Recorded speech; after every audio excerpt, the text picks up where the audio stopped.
Hello guys, welcome to my channel the Bong couple story after a very long time.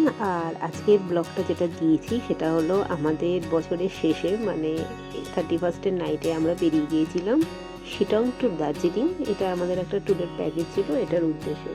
তো 31st night যেহেতু ছিল, কলকাতার রাস্তায় প্রচণ্ড জ্যাম থাকে, প্রচণ্ড ভিড় থাকে, অনেক মানুষের ভিড় থাকে রাস্তাঘাটে। তো সেই জন্য আমরা ভাবলাম যে আমাদের শিয়ালদা থেকে ট্রেন যখন, আর বাড়ির সামনেই যখন আমাদের লোকাল ট্রেনের লাইন রয়েছেই, তো আমরা বাঘাযতীন থেকেই একেবারে লোকাল ট্রেনে উঠে গেছিলাম। সমস্ত দেখো লাগেজ নিয়ে, লাগেজটাও সেরকম বেশি ছিল না, একটা বড় ট্রলি ছিল, একদম লার্জ যে ট্রলিটা সেই ট্রলিটা।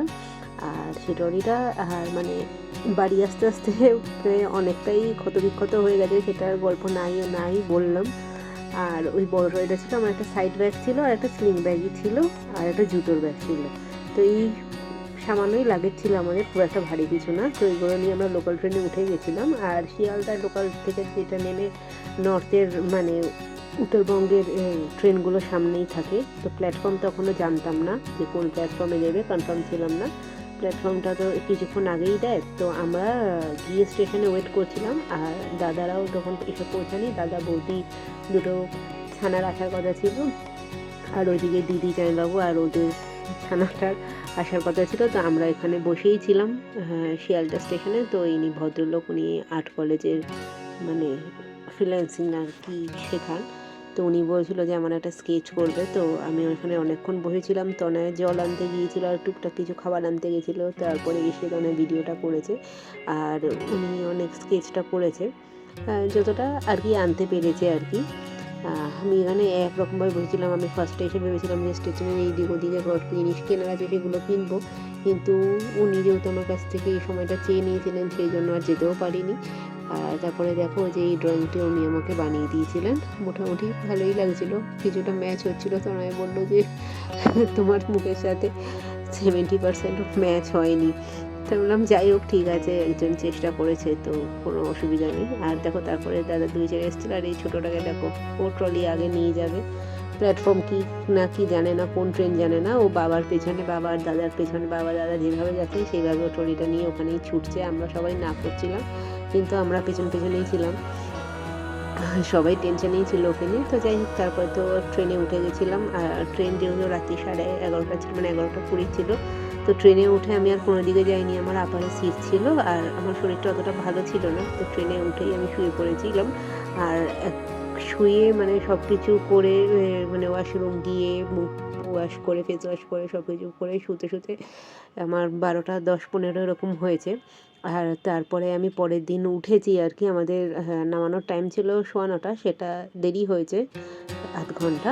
আর আমি উঠেছি, মানে ঘুম থেকে উঠেছি তখন বাজে দেখছি প্রায় 7:30। সেটাও তনয় এসে উঠিয়েছিল। আর দেখো তনয় আর কচিকাচাগুলো কিন্তু সে ভোর 6টা থেকে উঠে গেছে, আর ওরা ট্রেনের মধ্যে নাচ গান সব কিছু শুরু করে দিয়েছে। আর কাছাকাছি আমরা চলেই এসেছিলাম। আমরা তো আগে যখন গেছিলাম এনজেপি, আমরা গেছিলাম বাসে, তাই ট্রেনের রুটটা যাইনি আগে। তো এই ট্রেনের রুটে ফার্স্ট আমি আর তনয় দুজনেই ফার্স্টবার গেলাম। আর এই দেখো, এখানে দেখো যারা ছোটোটা, আমাদের ট্রলি যেটা সবচেয়ে বড় ট্রলি আর কি পুরো সব গ্রুপের মধ্যে, সেই ট্রলিটা নেওয়ার জন্য পুরো একদম আগে থেকে রেডি হয়ে গিয়েছে। আর আমরা এনজিপি নামার আগে পুরো গেটের কাছেই দাঁড়িয়েছিলাম, কারণ এনজিপিতে প্রচুর লোক নামে।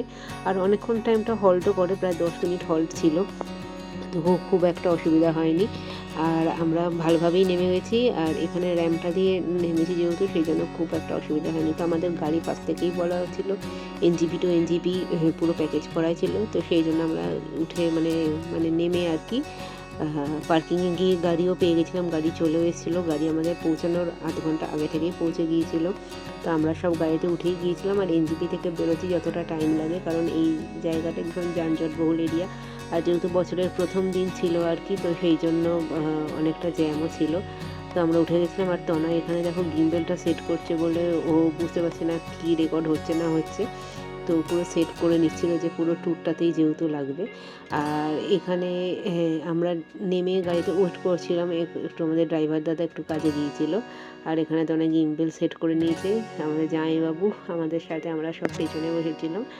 আর ওয়েদারটা খুব ভালো ছিল, খুব ঠান্ডাও ছিল না, খুব একটা গরম ছিল না। আর এমনি আমার এখন খুব একটা শীতে মানে ওরকমভাবে আর কি কাঁপুনি শীত দিয়ে কষ্ট ওরকম ওয়েদারটা ছিলই না।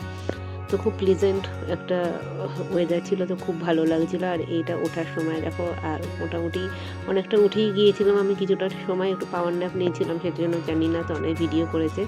আর এখানে পাহাড়ি রাস্তায় উঠছিলাম আর এই বাড়ি ঘরগুলো দেখলে আমার খুব ভালো লাগে, তখন মনে হয় যে না সব কিছু ছেড়ে আমি এখানেই পুরোপুরি সেটেল হয়ে যাই। আর এই টয় ট্রেনের রাস্তাটা ছিল সাইড দিয়ে, তো আমরা ভাবছিলাম যে যদি একটা টয় ট্রেনের দেখা পাই তো খুব ভালো হয়। তো এই এখনই মানে তখনও পাইনি, কিন্তু পুরো ট্যুরে কিন্তু অনেকবারও আমরা টয় ট্রেন দেখেছি, পাশ দিয়ে গেছে, সামনে দিয়ে গেছে, অনেকবার দেখা পেয়েছি। তো সেটা সব মানে যখন পুরো সব কটা ব্লগ আসবে তোমরা দেখতেই পাবে। আর এটা আমরা যে ফার্স্ট কোথায় যাচ্ছি সেটা তোমাদের এখন বলেই দিই। ফার্স্ট আমি যেমনি শর্টস দিয়ে দিয়েছি, তোমরা হয়তো সবাই জেনেই গেছো যে শর্টসে আমার আপডেট থাকে। আর বড় ব্লগটা করতে যেহেতু একটু টাইম লাগে এডিট করতে, সব কিছু করতে, সেই জন্য বড় ব্লগটা একটু পরেই দিতে হবে। আর আমরা যাচ্ছিলাম হলো শিটং ভ্যালি, তারপরে ওখান থেকে যাওয়ার কথা ছিল আমাদের দার্জিলিংয়ে আমাদের 1 নাইট স্টে করা কথা ছিল, আর শিটংয়ে 2 রাত।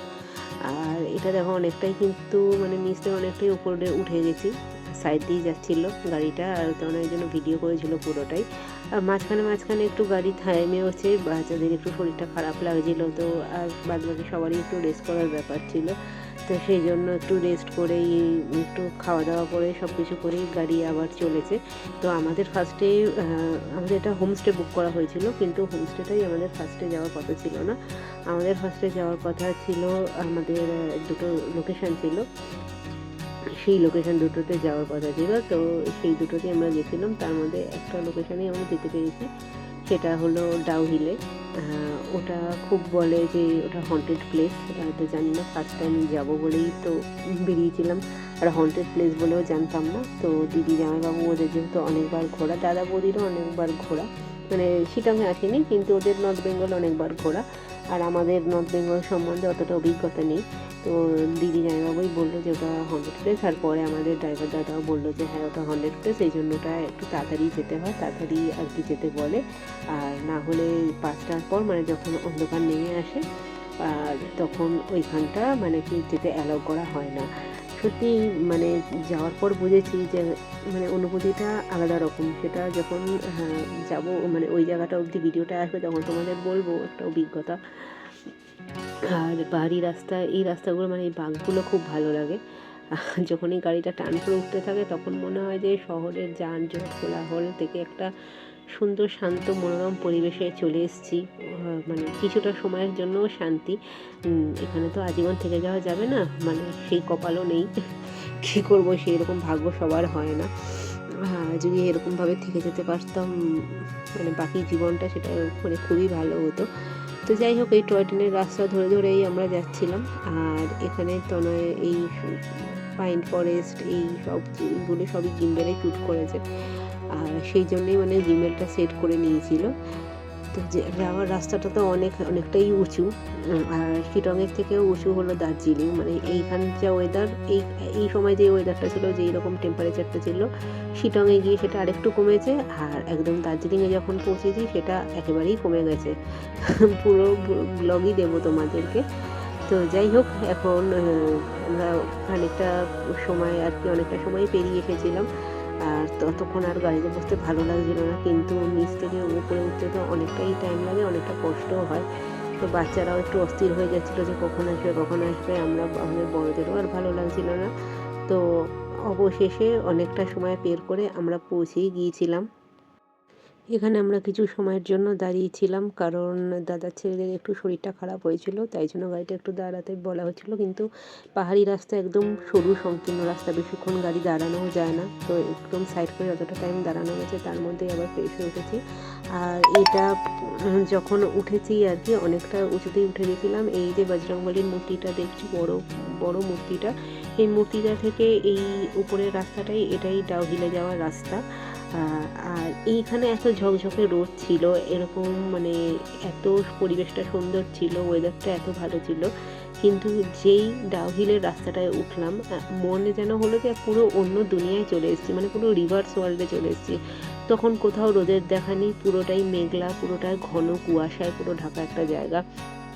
উঠতে যখন মানে এই দেখো এখন যেই রকম ওয়েদারটা রয়েছে সে ওয়েদারটা ওখানে একদমই ছিল না।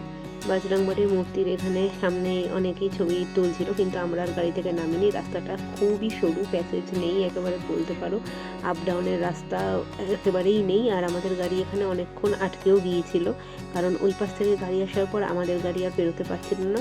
তারপরে এখানে দেখো, দেখলেই বুঝতে পারবে। তো তারপরে অনেক কষ্টে অনেক হ্যাপা করে আর কি গাড়ি বেরিয়েছে।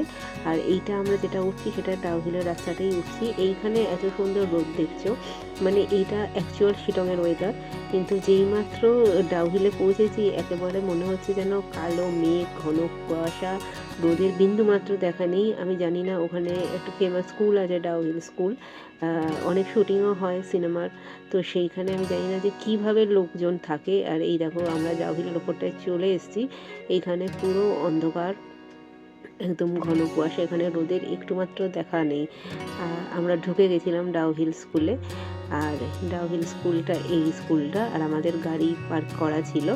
আর এখানে দাদা, দিদিরা, আমরা বৌদিরা সবাই এখানেই নেমেছিলাম। ওরা একটু মোমো খাচ্ছিল অনেকক্ষণ, যেহেতু খিদে পেয়েছে ট্রেন থেকে নেমে, একটু খাওয়ার পর আর কেউ খায়ও নি, তো সেই জন্য সবাই খাচ্ছিল। আর এই ডাউহিলে এই সবে আমরা ঢুকছি। আমি দাঁড়িয়ে ভিডিও করছিলাম, তো অনেক পেছন থেকে সে ভিডিও করছিল। আর এখানে একটু টিকিট লাগে, সেটা প্রবেশ মূল্য হলো তোমার 20 টাকা পার হেড। আর বাচ্চাদের এন্ট্রি ফি লাগে কিনা আমার অতটা খেয়াল নেই। আর এইখান থেকে মানে আমরা যতটা উঠেছি তার উপরেও আরও 800 মিটার উঠলে সেখানে একটু বাচ্চাদের পার্ক, একটু ঘোরার জায়গা মতো আছে। যেহেতু আমাদের অনেকটা দেরি হয়ে গিয়েছিল, আর হোটেল যাওয়ার রাস্তাটা খুব একটা ভালো ছিল না, যেটা আমাদের ড্রাইভার দাদা বললো যে আমাদের আরেকটু নিচে নামতে হতো মানে হোমস্টেটার জন্য। তো সেই জন্য আমরা একটু তাড়াতাড়ি এখান থেকে কোনোরকম ফটোশ্যুট করে, রিলস করে, যতটা করার করে আমরা বেরিয়ে গিয়েছিলাম। এই দেখো, আমি এতটা অবধি যতটা উঠেছিলাম, তারপরেও অনেকটা মানে ছিল, সেত অবধি উঠতে হতো, তার অবধি আর উঠিনি। আমরা এতটা অবধিই ছিলাম। তো তারপরে আমরা সবাই আবার নেমে এসেছিলাম। নেমে এইখানে দাঁড়িয়ে ভাবলাম যে আমরা ফটোশ্যুট করে নিই, কারণ ওই জায়গাটা ফটোশ্যুট করার মতো অবস্থাই ছিল না। মানে সবাই যে যার মতো আমরা ঘুরেছি ওইদিকে, যে যার মতো করে রিলস করেছি। তো এইখানে দাঁড়িয়ে, তো এখানে সবাই একসাথে একটা গ্রুপ ফটো নিয়েছিলাম, যেটা তোমরা থাম্বনেলে দেখতে পাচ্ছ। আর এখান থেকে দেখে এটাই হলো বোর্ডিং স্কুল, ফেমাস ডাউহিল স্কুলটা। আর এখান থেকে দেখেই তারপরে আমরা চলে গিয়েছিলাম হোটেলে। আমাদের হোটেলে ঢুকতে 3:30 4টে বেজে গেছিলো। তারপরে গিয়ে আমরা যে লাঞ্চ করেছি, তখন যে খাবারটা খাচ্ছিলাম তখন সেই খাবারটাই একেবারে পুরো অমৃত মনে হচ্ছিলো। মাছের ঝোল ভাত, যেটা বাড়িতেও মানে ওই 3টের সময় খেতে ভালো লাগবে না, অত 3:30 সময় খেতে ভালো লাগবে না, সেটা তখন ওই হোমস্টের গরম গরম খাবারটাই, আর সারাদিনের মানে খালি পেটে ওটাই খেতে ভালো লাগছিলো। তো যাই হোক, সবেতে এসে পৌঁছেছিলাম। আর সেদিনকে আর কিছু করার প্ল্যান ছিল না, আমাদের রেস্ট নেওয়ারই ইচ্ছে ছিল। তো আমরা পুরো দিনটা ঘরের মধ্যেই কাটিয়েছি। আর আমি আর বৌদি তো ঘুমিয়েই পড়েছিলাম, আর বাকিরা সবাই একটু নাচ গান এসব করেছে। তো আমাদের আর কিছু ইচ্ছেই করছিল না। আর তারপরের দিন ছিল আমাদের পুরো শিলংয়ের ট্যুরটা, পুরো প্ল্যানটা। তো সেই জন্য আমরা ভাবলাম যে ঠিক আছে, তাড়াতাড়ি আজকে শুয়ে পড়ি। আমি তো ঘুমিয়েও পড়েছিলাম। তো যাই হোক, আজকের ব্লগটা দেখে কেমন লাগলো বলো। নেক্সট ব্লগ আরও আসছে, ততক্ষণ সাথে থেকো, সাবস্ক্রাইব করে দিও। টাটা।